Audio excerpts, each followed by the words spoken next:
విత్తనాలు అయితే మొలకలు వచ్చేసాయి, ఎంతవరకు పెరిగాయా అని చెక్ చేసుకుంటూ ఉన్నాను ఇక్కడైతే. హలో అండి, నేను Shravani. Welcome back to our channel our life our wish. ఎలా ఉన్నారండి? అందరూ బాగున్నారా? ఇంక ఈ 2 బకెట్లో పిల్లలతో 2 రకాల కూరగాయల విత్తనాలు అయితే వేయించానని చెప్పాను కదా. ఒకటేమో బెండ మొక్కలు, ఒకటేమో వంగ మొక్కలు. సో ఇది స్టార్టింగ్లో అనమాట. ఇంకా వంగ మొక్కలు అప్పుడైతే చిగుర్లు రాలేదు. నేను ఒక చిన్న షార్ట్ వీడియో కూడా షేర్ చేశాను కదా, అప్పటి వీడియో ఇప్పటికి కుదిరిందనమాట లాంగ్ వీడియో షేర్ చేయడానికి. సో ఇంకా మా అమ్మాయి అయితే పాపం కొంచెం ఫీల్ అయింది, అవి రావట్లేదని. మొత్తానికి అవి కూడా చక్కగా వచ్చేసాయి. ఉన్న 2 బకెట్లకి ఇంకో 2 బకెట్లు చేశాను, 4 బకెట్లు. ఏం వేసాను ఏంటి అన్నది అయితే వీడియోలో షేర్ చేస్తాను, చూస్తూ ఉండండి. ఇంక ఈ మందార మొక్క కూడా చక్కగా పెరిగింది. ఎంతలా పెరిగిందంటే ఇప్పుడు పువ్వులు కూడా పూసేస్తుంది. సో ఆ క్లిప్స్ అన్నీ కూడా లాస్ట్లో యాడ్ చేస్తాను. ఇంక అప్పటికైతే ఇదిగోండి ఇలా పచ్చిమిర్చి కూడా చక్కగా ఫ్లవరింగ్ అది వచ్చింది. ఇప్పటికైతే కాయలు కూడా కాసేసింది. సో మొక్కలు అప్పుడు ఎలా ఉన్నాయి, ఇప్పుడు ఎలా ఉన్నాయి, అప్పుడేం వేసాను, ఇప్పుడు వేసిన మొక్కలు ఎలా ఉన్నాయి, అవన్నీ కూడా ఈ వీడియోలో షేర్ చేస్తాను. వాటి కోసం మట్టి కావాలి కదా విత్తనాలు వేయాలంటే. ఇంకా నర్సరీకి వచ్చేసాను. ఆల్రెడీ ముందు ఒక మూట మట్టి తెచ్చి కొన్ని విత్తనాలు అయితే వేసాము, సరిపోలేదన్నమాట మట్టి.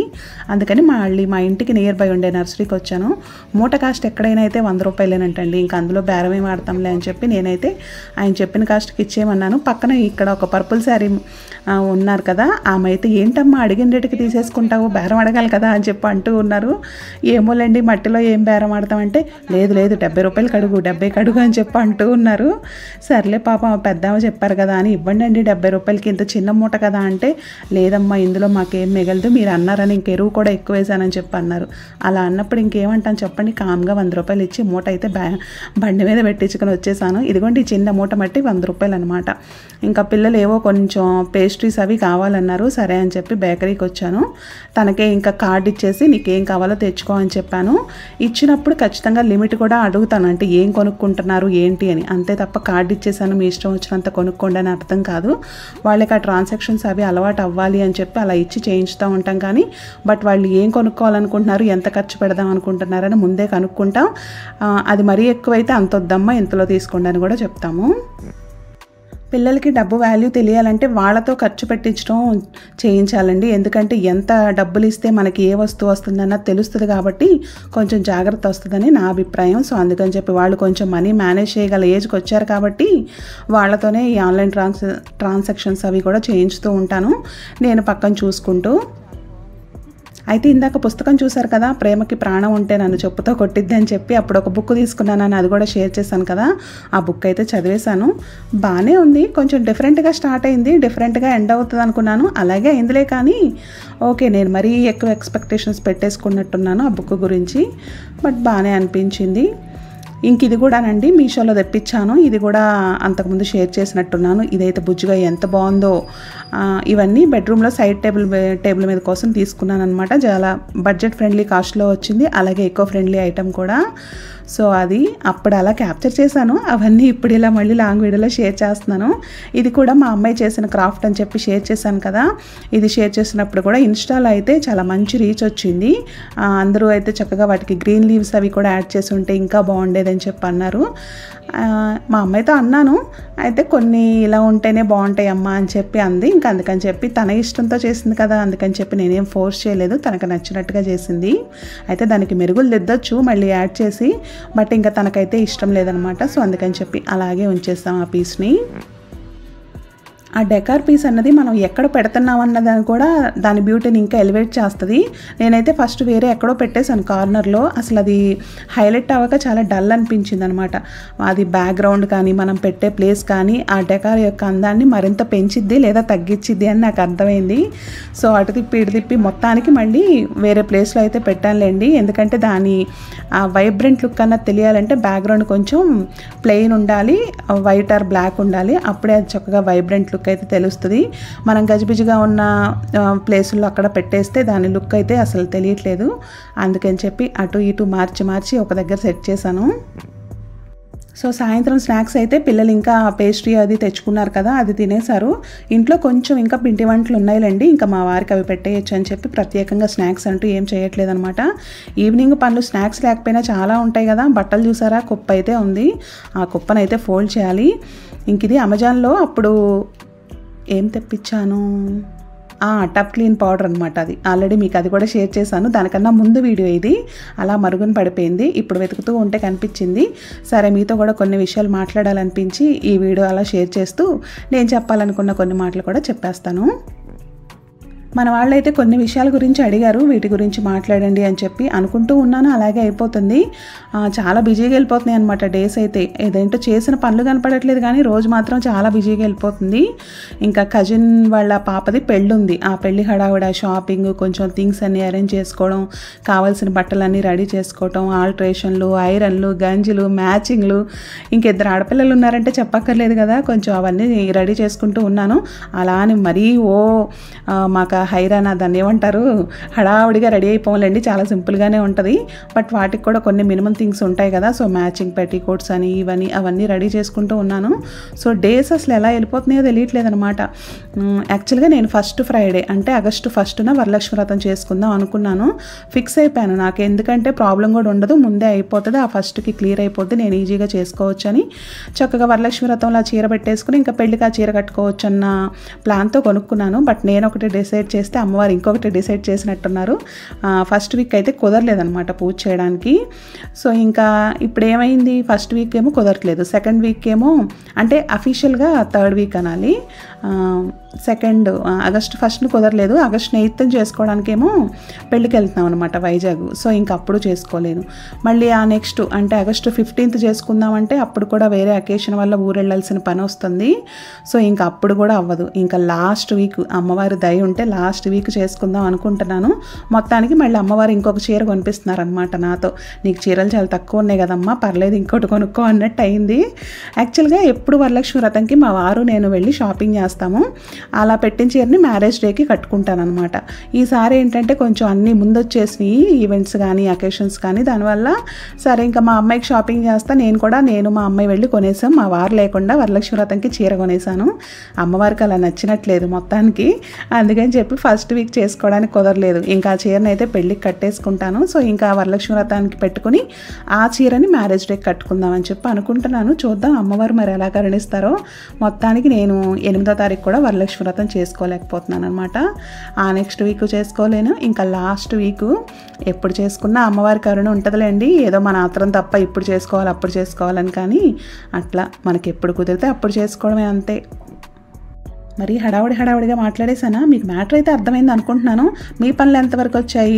నాకు తెలిసి చాలామంది ఈ వీకే వరలక్ష్మి వ్రతం అయితే చేసుకుంటారు. షాపింగ్ అని అవన్నీ చాలా హడావుడిగా గజిబిజిగా తిరుగుతూ ఉంటారు కదా. పిండి వంటలు ఏం చేయాలి, వచ్చిన వాళ్ళకి తాంబూలంలో రిటర్న్ గిఫ్ట్లు ఏమి ఇవ్వాలి, ఇట్లా ఇవన్నీ చాలా హడావుడిగా ఉంటారు ఆడవాళ్ళు అయితే. నాకు తెలిసి ఈ 1 వీక్ పాటు అందరూ మ్యాక్సిమం ఈ వీకే చేసుకుంటారు. పౌర్ణమి ముందు శుక్రవారం కాబట్టి. ఇంకా కుదిరిన వాళ్ళు తర్వాత నాలాగా ప్లాన్ చేసుకుంటారు. బయటికి షాపింగ్కి వెళ్తే వర్షాలు, అసలు ఎప్పుడు వర్షాలు వస్తాయో ఎప్పుడు ఎండ వస్తుందో కూడా తెలియట్లేదండి. ఏదైనా పని మీద వెళ్తున్నానా బీభత్సమైన వర్షం వస్తుంది, ఆ పని అవ్వకుండానే తిరిగి రావాల్సి వస్తుంది. అట్లా అనమాట. వెళ్తున్నాను అన్నట్టు ఉంది. పనులు మాత్రం చాలా పెండింగ్ అనిపించేస్తున్నాయి. సో అదండి మా కహాని అయితే. సో వైజాగ్ వెళ్తాం అనమాట ఈ వరలక్ష్మి వ్రతంకి. ఇంకా పెళ్ళి ఉంది కదా అందుకని చెప్పి. సో థర్స్డే బయలుదేరుతాము. మోస్ట్లీ మండే రిటర్న్ అవుతాం అనుకుంటున్నాము. చూడాలి ఎలా ఉంటుంది ఏంటి అన్నది. ఇంక ఇక్కడైతే బ్యాక్గ్రౌండ్లో చూసారు కదా చాలానే జరిగిపోయాయి. బట్టలన్నీ ఫోల్డ్ చేశాను. మా వారు వస్తే ఆయనకి స్నాక్స్ పెట్టేశాను. ఇంకా అవెన్లోకి మనకి ఉంటాయి కదా, మర్చిపోయినట్టు వాటిని గ్లౌస్. మా వారు ముందు రోజు ఏదో బేక్ చేసినప్పుడు దాంతో పట్టుకుంటే వాటి నిండా మరకలు అంటేసాయి అనమాట. సో ఇంకా అవన్నీ వాష్ చేశాను. వాటిని కొంచెం హ్యాండీగా ఉండేలాగా, అలాగే కొంచెం కిచెన్లో కొద్దిగా మంచి లుక్ వచ్చేలాగా అలా అయితే సెట్ చేశాను. చిన్న కిచెన్ కదా, కొన్ని థింగ్స్ అలా డెకార్గా పెట్టుకోవాలనిపించిన వాటిని ఏదో అలా నాకు కళ్ళకు నచ్చేలాగా అలా మేనేజ్ చేసుకుంటూ ఉంటాను. వాటిని రొటీన్గా పక్కన పెట్టేస్తే ఏం బాగుంటుందని చెప్పి అలా హ్యాంగ్ చేసినట్టు పెట్టాను. ఇంతకుముందు సేఫ్టీ పిన్తో పెట్టాను, బట్ అది తీయాలంటే కొంచెం టఫ్ అవుతుంది. అందుకని చెప్పి జస్ట్ క్లిప్స్తో అలా హ్యాంగ్ చేశాను అనమాట. ఈజీగా ఉంటుంది తీసుకోవడానికి పెట్టడానికి అని చెప్పి. ఇంకా అక్కడ చూసారు కదా మూవీ నైట్ అయితే నడుస్తుంది. మా వారికి ఎప్పుడన్నా మూడ్ వస్తుంది. ఆ మూడ్ వచ్చినప్పుడు టక్ చూడాలనుకున్న మూవీస్ అన్నీ చూసేస్తారు. అంటే పాపం ఆయనకి టైం ఉండదులేండి, ఇంకా గజిబిజిగా అలా వెళ్ళిపోతూ ఉన్నాయి డేస్ అయితే. సో అందుకని చెప్పి ఇంకా ఆ రోజు మూవీ చూద్దామని కూర్చున్నారు. యాక్చువల్గా మా చిన్నమ్మాయి స్టార్ట్ చేసింది ఆ మూవీ. హిడింబీనో ఏదో మరీ అమ్మో చాలా బ్లడ్ ఎక్కువ ఉంటుంది ఆ మూవీ అయితే. ఫస్ట్ టైం చూసినప్పుడు అసలు నాకు ఒకలాగా అయిపోయింది. అది చూస్తూ ఉన్నారనమాట. నేను కూడా కాసేపు అలా అటు ఇటు తిరుగుతూ చూస్తూ చేసుకుంటూ పనులు మేనేజ్ చేసుకుంటూ ఉన్నాను. ఇంకా డిన్నర్కి అయితే మార్నింగ్ ఎగ్ కర్రీ చేశాను, బాయిల్డ్ ఎగ్ కర్రీ. పిల్లలు ఆనియన్ ఉంటుంది కదా, అది వేసుకోకుండా ఒట్టి ఎగ్తో తినేసారనమాట. సో ఇంకా ఆనియన్ గ్రేవీ ఇదంతా అలాగే ఉండిపోయింది. మళ్ళీ దాన్ని ఏం పారేస్తాం, అందుకని చెప్పి మళ్ళీ ఎక్స్ట్రాగా ఒక 3 ఎగ్స్ అయితే బాయిల్ చేశాను. వాటిని డైరెక్ట్గా కర్రీలో తినాలంటే పచ్చిగా అంటే చప్పగా ఉంటాయి కదా, అందుకని చెప్పి కొంచెం ఫ్రై చేస్తాను అనమాట ఎగ్స్. యాక్చువల్గా మా వారికి నచ్చని ప్రాసెస్ ఇది, ఎగ్స్ను అలా ఆయిల్లో ఫ్రై చేయడం. కానీ అలా చప్పగా ఉంటాయి కదా, కర్రీలో కుక్ అయితే బాగుంటుంది, కానీ ప్లెయిన్ ఎగ్స్ తినాలంటే కష్టం కాబట్టి కొంచెం ఇంకా ఆయిల్లో ఉప్పు, పసుపు, కారం వేసేసుకుని ఫ్రై చేస్తున్నాను. ఆయిల్ అయితే కొంచెం ఎక్కువ పడిపోయింది చూసుకోకుండా, సర్లేండి నెక్స్ట్ డేకి కన్జ్యూమ్ చేసేయచ్చు అని చెప్పి ఇంకొంచేసాను. మా వారికి అయితే ఇలా వన్స్ కుక్ చేసిన దాన్ని మళ్ళీ రీహీట్ చేయడం, ఇలా ఈ ఫ్రై చేయడం ఇవన్నీ అసలు నచ్చని విషయాలన్నమాట. మోస్ట్లీ నేను కూడా అసలు ఎప్పుడు చేయను, ఇంకెప్పుడన్నా ఇలా తప్పనప్పుడు. బట్ నాకైతే ఇలా ఎగ్ ఇలా బాయిల్ చేసుకుని అంటే ఇలా ఫ్రై చేసుకుని తింటే బాగుంటుంది, బట్ మా వారికి అయితే నచ్చదు. సో ఎప్పుడన్నా ఇంకా మేము తింటాం అనుకున్నప్పుడు అప్పుడప్పుడు అలా చేస్తూ ఉంటానన్నమాట. అలాగే కర్రీని మళ్ళీ రీహీట్ చేయడం కానీ, ఫ్రిడ్జ్లో పెట్టి తినడం కానీ, మా వారు వీటన్నిటికీ విరుద్ధం. నేను కూడా ఆయన అడుగుజాడల్లోనే నడుస్తూ ఉంటాను. ఫ్రిడ్జ్ ఫుడ్స్ మేము చాలా వరకు అస్సలంటే అస్సలు వెళ్ళదు. ఎప్పుడో మరీ కర్రీ మిగిలిపోయింది ఇంకా తప్పదు మరీ ఇది అనుకుంటే అప్పుడు కన్జ్యూమ్ చేస్తాను. అది కూడా బయట పెట్టేసి రూమ్ టెంపరేచర్కి వచ్చాక తింటాం అనమాట. అంతేగాని మళ్ళీ దాన్ని రీహీట్ చేసి తినే ప్రాసెస్ అయితే మా ఇంట్లో అస్సలు నడవదు. రైస్ని రీహీట్ చేయడం కానీ, కర్రీస్ రీహీట్ చేయడం కానీ అస్సలు నచ్చని విషయం, చెయ్యని విషయం. మేమేదో పర్ఫెక్ట్ తోపు తురుము అని చెప్పాలని కాదు కానీ, బట్ లైఫ్ హ్యాబిట్స్ అనమాట. మాకు ముందు నుంచి మా వారు, నేను పెళ్ళైన కొత్తలో అట్లా ఎప్పుడో ఒకసారి రైస్ హీట్ చేశాను అనమాట. అట్లా అంటే మిగిలిపోయిన రైస్ని, అంటే కజిన్స్ అలా చేస్తూ ఉంటుంటే చూసాను. నాకు కూడా అలా చేయాలని తెలియదు, ఎందుకంటే మా అమ్మ అసలు అలా ఎప్పుడు చేయదు. కజిన్స్ చేయడం చూసి నేను కూడా ఒకసారి అలా చేశాను. ఇంకా మా వారు అప్పుడు స్ట్రిక్ట్గా చెప్పారనమాట, మళ్ళీ ఎప్పుడు రైస్ని ఇలా రీహీట్ చేసి పెట్టొద్దు, సరిపడానే ఉండు, కావాలంటే కొంచెం తక్కువే ఉండు, మనమే కదా పర్లేదు అడ్జస్ట్ అవుదాం, అంతేగాని ఎక్కువ వండేసి దాన్ని పారేయటం ఇష్టం లేక పెట్టి రీహీట్ చేసి తినటం అసలు అది వద్దు అని చెప్పి అంటారు. సో అట్లా అనమాట. ఫుడ్ వేస్టేజ్ ఆయనకు నచ్చదు, అలాగే ఆ ఫుడ్ని మళ్ళీ రీహీట్ చేసుకుని తినడం కూడా నచ్చని విషయం. కావాలంటే మనమే కాబట్టి కొంచెం తక్కువైనా అడ్జస్ట్ అయిపోవచ్చు, అలాగని చుట్టాలు వచ్చినప్పుడైతే ఎక్కువే వండుతాను, మిగిలిపోయినా పర్లేదు అనుకుని మిగిలిన దాన్ని యాస్టీజ్గా కన్జ్యూమ్ చేస్తాను తప్ప అలా ఫ్రైలు అవి చేసి మళ్ళీ రీహీట్ చేసి మాత్రం చేయము. ఇంకా చూసారు కదా, ఎగ్స్ అయితే చక్కగా ఫ్రై చేసి ఇంకా కలిపేశాను. అందులో ఫ్రై చేయని ఎగ్ అంటే మార్నింగ్ చేసిన ఎగ్ ఒకటి మిగిలింది కదా, అది మా వారికి పెడతాను, ఎందుకంటే ఆయన ఫ్రై చేసిన ఎగ్స్ అయితే తినరు. అయితే అది ఎందుకు ఆనియన్ది కొంచెం కలర్ చేంజ్ అయిందంటే ఐరన్ ప్యాన్లో చేశాను మార్నింగ్ కర్రీ, తీయడం కొంచెం లేట్ అయిందనమాట. ఐరన్ ప్యాన్లో కర్రీ చేశాక వెంటనే తీసేయాలి, లేదంటే ఆ కలర్ అంతా చేంజ్ అయిపోద్ది. సో అట్లా మా వారు అడుగుతూనే ఉన్నారు, ఎందుకు కూర కలర్ ఇలా ఉంది అని చెప్పి. మళ్ళీ ఇదంతా చెప్తే తినరేమో అని, లేదులే కొంచెం పసుపు ఎక్కువైపోయి ఆ కలర్ వచ్చిందని చెప్పానమాట. దట్టు ఆ పసుపు ఏంటంటే ఆర్గానిక్ పసుపు అవటం వల్ల అదొక డిఫరెంట్ ఎల్లో షేడ్ వస్తుంది. సో ఇంకా అలా చెప్పి కవర్ చేసి మొత్తానికైతే పెట్టేశాను. ఇంకా ఆ మూవీ ఎండింగ్కి వచ్చింది. ఈ మూవీ తర్వాత మళ్ళీ ఇంకో మూవీ, ఆ రోజు మా వారితో పాటు కూర్చొని నేను కూడా అలా మూవీ నైట్ని ఎంజాయ్ చేసాము. సో మొత్తానికి ఆ హిడింబీనా పేరు గుర్తురాట్లేదు కానీ ఆ వైలెన్స్ని అయితే అక్కడతో ఎండ్ ఇచ్చామన్నమాట. చూసాం మొత్తం స్టోరీ, కొంచెం థ్రిల్లర్ కానీ బాగానే ఉంటుంది, బట్ కొంచెం ఆ బ్లడ్ ఇది అదంతా అనమాట. మొత్తానికి ఆ సినిమా కంప్లీట్ అయింది. ఆ తర్వాత చెప్పాను కదా ఇంకో మూవీ అని చెప్పి, ఇది కూడా పేరు గుర్తురాట్లేదు, ఎప్పటి నుంచో పాపం చూడాలి అంటున్నారు. సరే అని చెప్పి ఇంకా మూవీ అప్పుడు పెట్టాము. ఇంకా ఆ మూవీ ఎంత బాగుంటుందోనండి, మంచి కాన్సెప్ట్ యాక్చువల్గా. నిజంగా ఒకళ్ళ మధ్య ఒకళ్ళకి ఆ సీక్రసీలు ఉండకూడదు, తెలియాలి అంటే ఒకళ్ళ ఫోన్లో ఒకళ్ళు ఎక్స్చేంజ్ చేసుకుని భలే ఉంటుంది ఆ కాన్సెప్ట్. మూవీ పేరు త్వరగా గుర్తురాట్లేదు కానీ బాగుంటుంది. మొత్తానికి మా వారు ఇప్పటికి చూసారు, పాపం ఎప్పటి నుంచో అడుగుతూ ఉన్నారు. అలా మర్చిపోతూ ఇప్పటికి గుర్తొచ్చి ఇంకా ఆ రోజు అలా మూవీ నైట్ అయితే అయిపోయింది. చాలా లేట్ నైట్ అయినట్టుంది, 11 అట్లా. ఇంక ఇదైతే నెక్స్ట్ డే మార్నింగ్ అనమాట. ఇంకా వాకింగ్కి వెళ్ళటానికి రెడీ అవుతూ ఈలోగా కొంచెం వర్క్ కాదు కుకింగ్ ప్రాసెస్ అయితే స్టార్ట్ చేశాను. పప్పుచారు పెడదామని. ముందు రోజు ఆయిల్ ఉందని చెప్పాను కదా, ఎగ్స్ ఫ్రై చేసిన ఆయిల్. సో ఇంకా ఎగ్స్ అవి కొంచెం ఫ్రై చేద్దాంలే ఆయిల్లో, సాంబార్ పెట్టేసి అని చెప్పి పప్పు అయితే పెట్టేశాను ఫస్ట్ లేవగానే కుక్కర్లో. ఇంక ఇక్కడైతే సాంబార్కి తాలింపు వేసేసుకుంటాను, ముక్కలన్నీ వేసేసి. సో నేనైతే ఇలా సాంబార్కి ఏం చేస్తానంటే తాలింపు వేసి, తాలింపులో ముక్కలన్నీ ఫ్రై అయ్యాక అప్పుడు పప్పు కలుపుతాను. సో ముక్కలు ఏంటంటే ఇలా వేగినాయి అనుకోండి మంచిగా టేస్టీగా అనిపిస్తాయి. డైరెక్ట్గా అలా పప్పులో వేసేసి ఉడికించి వేస్తే నాకు ఎందుకో చప్పగా అనిపిస్తాయి. అందుకని చెప్పి తాలింపులో వేసి కొంచెం వేయించుకున్నాక అప్పుడు పప్పు అది కలిపి చింతపండు పులుసు అది పిండి సాంబార్ పెడతాను అనమాట. సో అట్లా ఇవాళ బ్రేక్ఫాస్ట్కి అయితే పిల్లలకి డ్రై ఫ్రూట్స్ మిల్క్ షేక్ ఇచ్చేస్తాను. పెట్టేశాను. సో ఇంకా నైటే అవన్నీ సోక్ చేసి పెట్టుకున్నాను. చెప్పాను కదా ఎగ్స్ అవి కూడా ఫ్రై చేద్దాం అనుకుంటున్నానని చెప్పి, సో దానికి సరిపడా ఎగ్స్ కూడా కుక్ చేసి పెట్టేశాను. సో ఇంకా తర్వాత వాకింగ్కి వెళ్ళొచ్చేసాము ఇంకా అందరం. ఇంకా నేను కూడా ఫ్రెష్ అయిపోయి పూజ కోసం పువ్వులు అయితే కోసుకుంటున్నాను. ఇంకా మంగళవారం అనమాట, ఇంకా ఆంజనేయ స్వామికి తమలపాకులతో పూజ చేసుకుందాం అని చెప్పి కొన్ని ఆకులు అలా కోసాను. తమలపాకు అయితే ఎంత బాగా వస్తుందో, నా దిష్టి తగిలిద్దా అన్నట్టుగా పెరుగుతుంది, హెల్దీగా భలే ముచ్చటగా అనిపిస్తుంది బయటకు రాగానే ఒక పచ్చని పందిరి అలా చూడటానికి. వర్షాలు కదా, చక్కగా వర్షాలకి ఫ్రెష్గా ఉంటాం. నేను పోసే బియ్యం కడిగిన నీళ్ళు ఇవి మొక్కకి బాగా హెల్ప్ అయ్యాయి అనిపిస్తుంది. మంచిగా చాలా చిన్న పాటు అయితే కింద మనకి బ్రహ్మకమలం మొక్క పాటు ఉందన్నమాట, అందులోకి వెళ్ళిపోయాయి ఆ వేళ్ళన్నీ. ఇంకా బ్రహ్మకమలం మొక్క బలం కూడా ఈ తమలపాకు మొక్కే తీసుకుంటున్నట్టుంది. మొత్తానికి ఇది కూడా బాగా పెరుగుతుంది. ఇంక ఇదిగోండి పూజ అయిపోయింది, వంట కూడా అయిపోయింది. సాంబార్ చేశాను, కొంచెం చల్లారి పెట్టమని మా వారికి ఇచ్చాను అనమాట బాక్స్లో పెట్టేసి. ఎగ్స్ అవి కూడా ఫ్రై చేశాను. ముందు రోజు ఆయిల్ ఉంది కదా, సో ఇంకా తర్వాత ఇంకా ఆయిల్ అన్నది పారిపోసేస్తాను.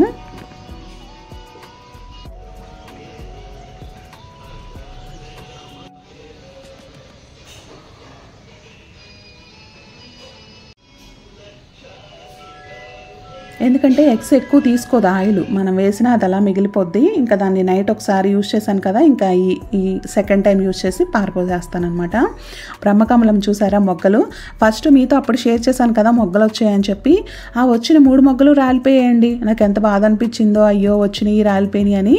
మళ్ళీ వెంటనే ఒక 3-4 డేస్కి చక్కగా మళ్ళీ మొగ్గలు వచ్చేసాయి అనమాట. చూసారు కదా 3 బ్రహ్మకమలం మొగ్గలు అయితే ఉన్నాయి. చూద్దాం వరలక్ష్మి వ్రతానికి అంటే నేను చేసుకునే టైంకి ఆ పువ్వులు వస్తాయేమో అన్న ఆశ అయితే ఉంది. మరి అమ్మవారు ఎలా కరుణిస్తారో చూద్దాం. ఇంకా చెప్పాను కదా మందార మొక్క కూడా చక్కగా పెరిగింది, పూలు పోస్తుందని చెప్పి కింద పెట్టేశాను. పైన పెట్టినప్పుడు 1-2 పూసినాయి, కానీ కింద పెట్టాక వచ్చిన ఫస్ట్ పువ్వు అనమాట అది. పచ్చిమిర్చి కూడా కాయలు అవి వస్తూ ఉన్నాయి. అయితే ఇక్కడ ప్రాపర్గా ఎండ రాదనమాట, మామిడి చెట్టు ఉంది, ఆ నీడ పడుతుంది, బట్ అయినా కానీ చక్కగా బాగానే పెరిగాయిలండి. ఇంకా కొన్ని ఆకుకూరలు వేసానని చెప్పాను కదా, ముందైతే వంగనారు బెండనారు, అదే వంకాయ బెండకాయ విత్తనాలు వేసాను. ఆ తర్వాత గోంగూర పాలకూర విత్తనాలు అయితే వేసాను, అవి కూడా చక్కగా వచ్చాయి. అయితే వర్షాలు కొంచెం హెవీగా పట్టడం వల్ల కొన్ని మొక్కలు అయితే పాడైపోయాయి అనమాట. అంటే ఆ ఫోర్స్కి చిన్న మొక్కలు కదా కొంచెం కుళ్ళిపోయినట్టు అయిపోయి. ఇదేమో గోంగూర, దాని పక్కన బెండకాయ, దాని పక్కన వంకాయ, అటు పక్కన పాలకూర. అలాగే వేరే పాట్స్లో కూడా కొన్ని చిన్న చిన్న విత్తనాలు వేసాను. ఎందుకంటే ఆకుకూరకి ఎక్కువేం అవసరం లేదు, ఫాస్ట్గా పెరిగిద్ది, ఎక్కువ బలం కూడా అవసరం ఉండదు కదా, సో అందుకని చెప్పి అలాగ చేశాను అనమాట. సరే ఓకే, బాయ్ అండి మరి.